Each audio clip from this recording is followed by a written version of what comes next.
Let's walk through unboxing your new Form 3B series printer. To unbox your printer, first position it on the floor next to the desktop where it will be used. Open the box from the top. You'll find a foam insert with a power supply cord, as well as a packet containing a quick start guide, leveling disc, USB cable, and hex key. Lift and remove the upper foam insert and accessories and place them aside for later. Now you should see your printer inside the box.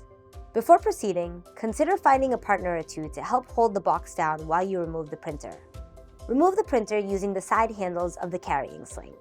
Lift it straight up out of the box and place it gently onto your desktop. Once the printer is in a stable position on your desktop, remove it from the styrofoam holder. Now it's time for the most gratifying part. Gently remove the plastic wrap, reusable cloth cover, and the protective stickers. And voila! Your brand new Form 3B series printer is unboxed and ready to set up for use. We recommend that you keep the reusable cloth cover for future use. You can recycle all the plastic and cardboard packaging, including the box, and discard the styrofoam with your household trash.